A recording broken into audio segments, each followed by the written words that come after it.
part 4 of Series 1, we're going to now go over event-based data and how that intertwines with the domain models we previously introduced to you in the previous video. Going back to the types of data and what is event-based data in this Venn diagram, it mainly composes of data that is described by a start time, an end time, and a state. And from a monitoring perspective, the two most important types of event-driven data are operational states and event codes.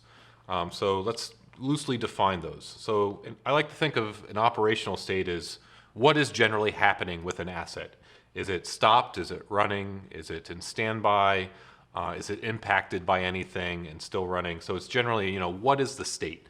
A event code is a more detailed description of why the machine is in that state. So while the operational state answers the what, the event code answers the why. And it's very important to pair these two together to make sense of the full story of the status of the machines. Now, the challenge is really normalizing that event-based data. So let's say you have two different types of wind turbines. A GE wind turbine will report their states and alarms entirely differently than a Siemens wind turbine, which will be entirely different from an inverter. And one inverter will be completely different from the next, and one battery storage system from the next. So the process of normalizing events and alarms is incredibly challenging, and we're going to talk about that a little bit in this video. Specifically, we'll talk first about operational states. So we usually use an IEC standard with a generic description of about 6 different IEC states. The 3 most important I've detailed in this slide. So a lot of times in our asset operations application, which we'll get into in the Series 2, we'll describe assets by either that they're stopped, they're in standby, or they're running. So a stopped is that they're not operational, not generating power. A standby mode is somewhere they're not generating the power, but they're available to do so. Let's say an example of a standby is a low wind scenario or nighttime for inverters, for example. And running is the machine is online and generating power. So the way we model this is by a specific tag for every single asset, which is known as the IEC operation state. And each of those tags will cycle through a value of 1 to 6 depending on these states. So when the machine is stopped, this tag will have a value of 1. When it's in standby, it will have a value of 2. When it's running, it will have a value of 4. Now, you really don't need to use that from any type of user interface perspective, but it's good to know if you ever do any drill down into these individual values so you understand what you're looking at.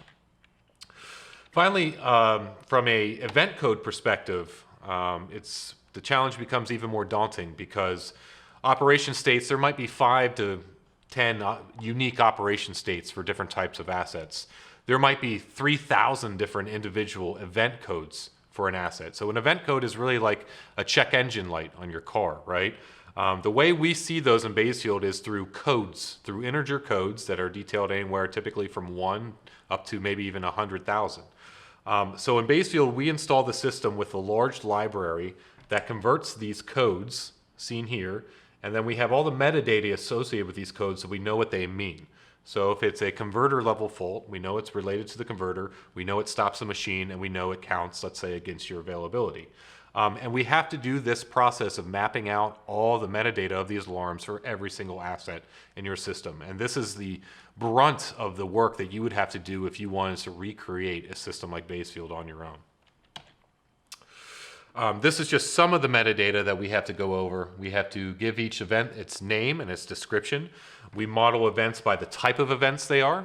So in Bazefield, you'll either see an event code as an alarm, which is typically like something that stops or faults the machine. A warning, which is something that's active, which doesn't stop the machine typically, but it might be affecting its online performance. Or just a status. A status is kind of just like a note that gives the state of the machine. Not very important, but that being said, we do bring those in as well. We also give you the ability to add remarks into your event codes, which I'll show you in the solution demonstration.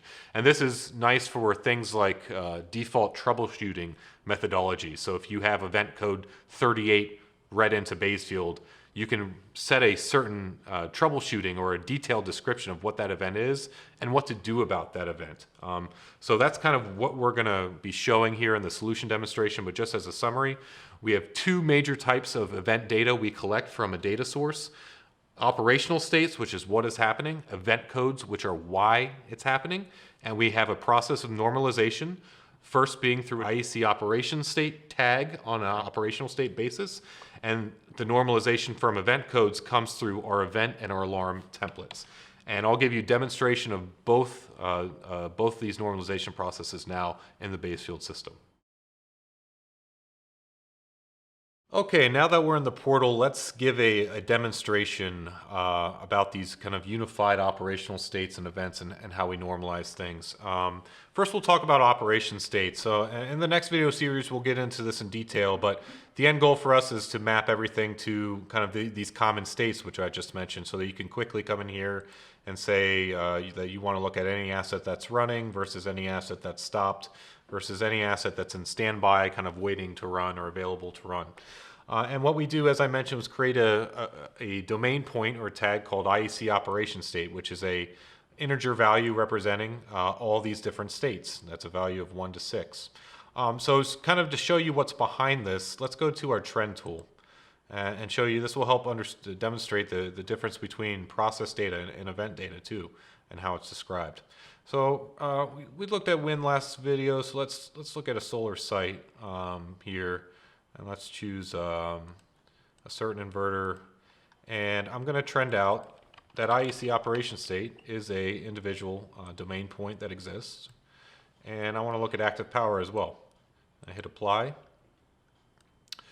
Boom. So here you see in red the active power of the inverter, and you can see daytime versus nighttime, and you can see how that triggers a change in the IEC operation state of the machine. So even during the day, if the machine goes offline for irradiance reasons or because of a fault, the machine will change accordingly from a value of 4, which you can see up here is running, to either a value of 1, which means a stop, let's say a fault or some level of physical non-operational condition.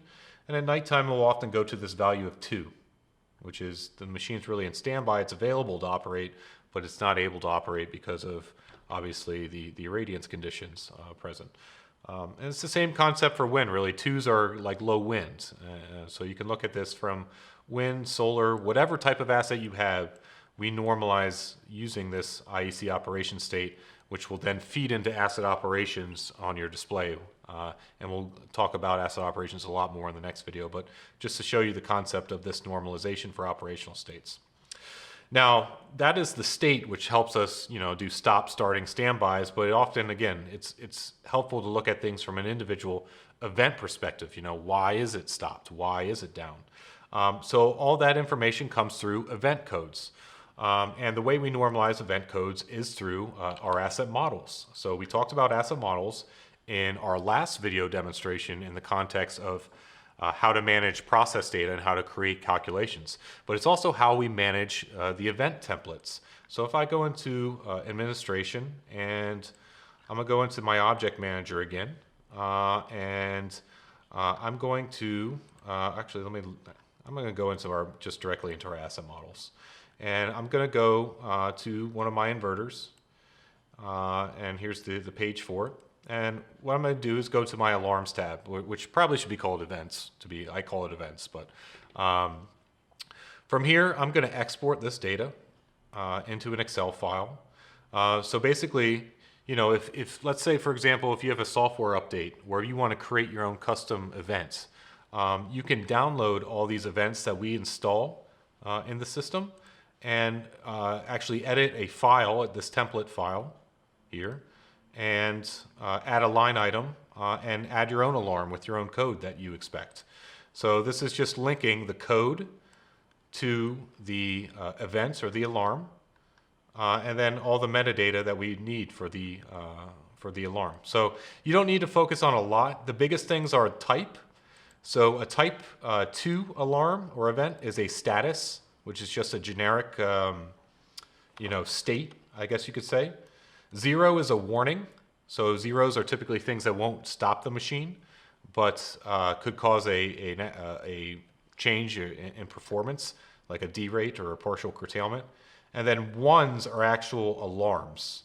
These are things that typically I like to model them as anything stops the machine. So If you want to add something new, a 1 is alarm, a 0 is a warning, a 2 is a status. The other cool thing you can do with your event templates is you can add these remarks. I think I've mentioned this before in a previous video, but the remark could be any custom description you give or any maybe chain of troubleshooting you want to do when this event happens. This will be really useful for your real-time monitoring in asset operations, which we'll get into in the next video series.